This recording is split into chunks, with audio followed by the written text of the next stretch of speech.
And next we have the wonderful Miss Margaret from YouTube. Everybody, Margaret, can we get a big applause for Miss Margaret here?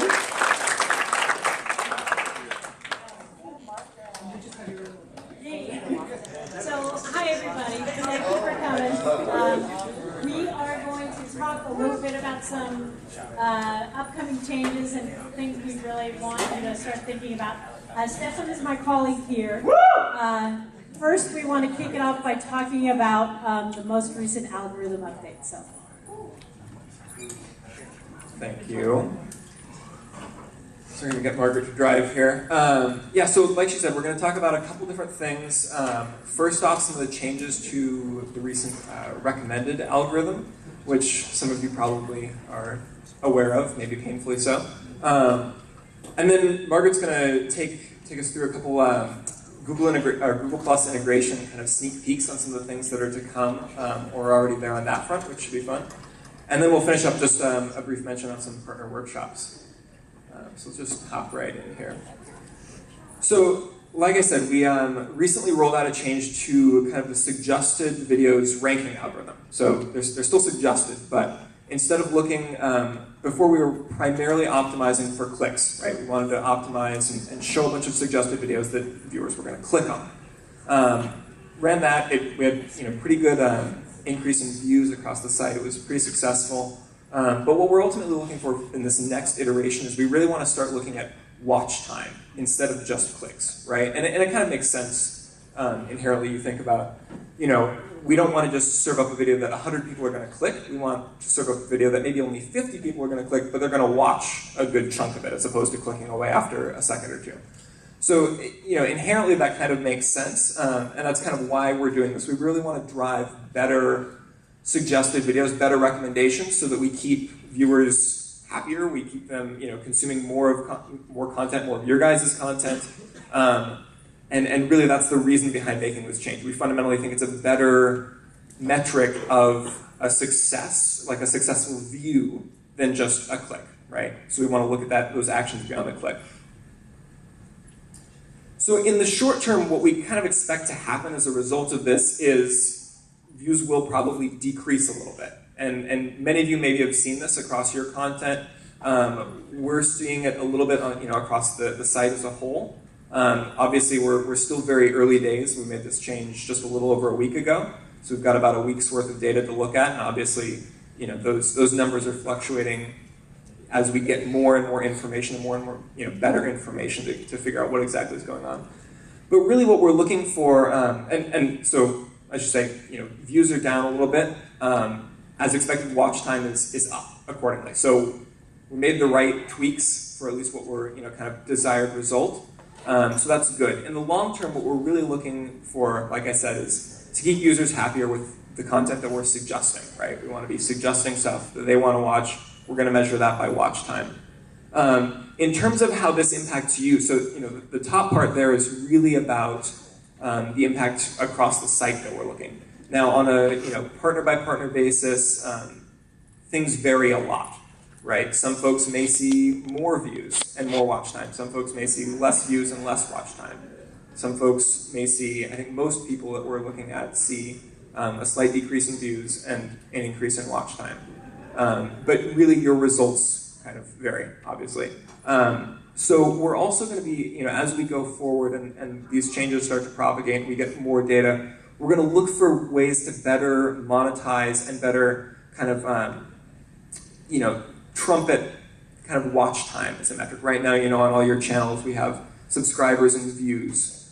We might, try and incorporate some kind of public-facing thing. So you can say, hey, I have this many views, but people have watched 100 years of my content or something like that, so that you can make that kind of publicly available. And we're also looking for ways to better monetize those long watches as opposed to a bunch of short clicks. So in the meantime, what should you do aside from panic? No panicking. No panicking. No one yell fire. So there's three real important things to look at here. Views obviously is the stuff that we're used to. You guys probably, for those of you that look at metrics, like obsess about day over day. So it's important to look at those, but they don't tell the whole picture. So we don't want you to just look at views, see a drop, and panic, right? So the other things to look at are RPM and watch time. So watch time, obviously, we're trying to optimize for watch time. We think it's an important metric, potentially a more important metric than views, so we'd encourage you to look at that and see how that's impacted across your content. And we'll talk about how to do so in a second. The other thing that's important to look at is RPM. So look at, you may see a decrease in views. You may see a dip in revenue as well, but often what we're seeing is that if your revenue is dropping, it's dropping less than your views, right? So it's an important thing to look at. We may be pushing people to more of the content that's long form, more of the content that your viewers watch all of or more interested in. Accordingly, figure out how these three pieces are moving to really figure out how you've been impacted by some of these changes. So in terms of how to do that, we've got a new watch time report in analytics. So I know we've had some mention of analytics before. There's a new report in there. I think the first day we launched it, I looked at it and I was like, oh, this is gross. This is hard to figure out. It's better. So if you looked at it in the first couple days and went, oh my God, I don't know how to deal with this. I didn't either.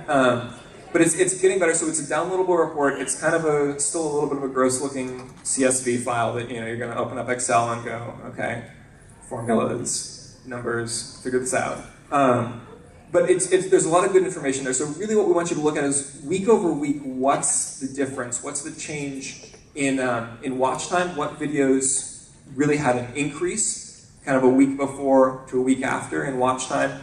What happened with the views the week before, the week after? We really encourage you to look at kind of like a week chunk, especially since we're about a week in, because that gives you, there's a lot of fluctuation day to day, so that'll give you a little bit better sense of what's changed.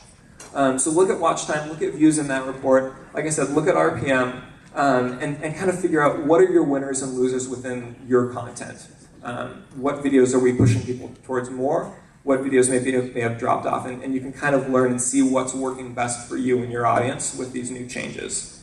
So that's really all we've got on suggested videos, just kind of an overview. We're going to be, we're hanging around at the back. We've got some other materials, and we'll be here all weekend at our booth. We've got some little one-sheeters and flyers, and we're happy to talk to you guys about this if you've got questions. So, but a little baseline for you. Great, thanks, Stefan. Plus is the social layer that's going to run and connect all Google products.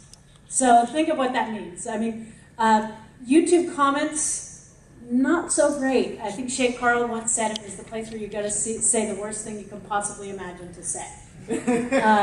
Subscribers, wouldn't you like to talk to them a little bit more?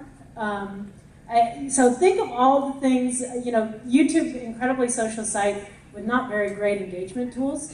So if Google Plus is the social layer that's going to link all of Google products, everything we can think of in terms of integrating with YouTube, we're talking about and trying to figure out how that would look. If you aren't on Google Plus already, just go there. Best practice is, you can have a profile page, and I'll demo this a little bit at the end of this. There are basically two ways. You can have a page, which would be your channel.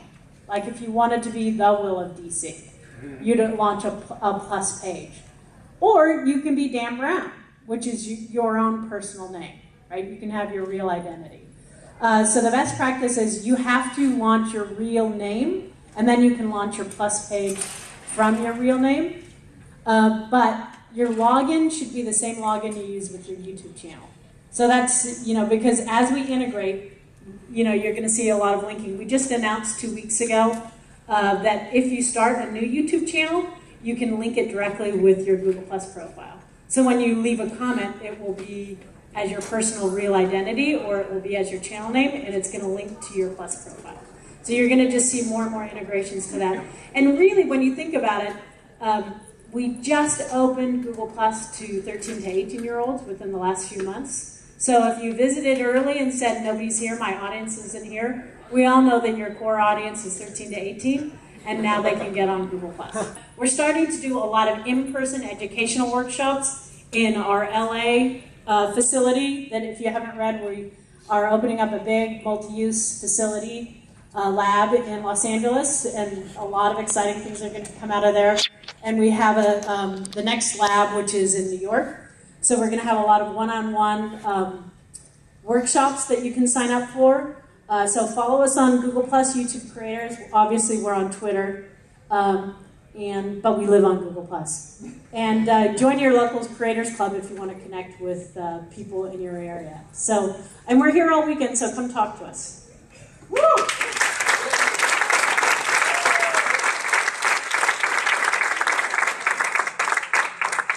Thank you so much, Margaret. Can I get another round of applause for Margaret and Stefan, please? That's wonderful. I think that ripple thing, Margaret, I just want to say, I think that's really cool.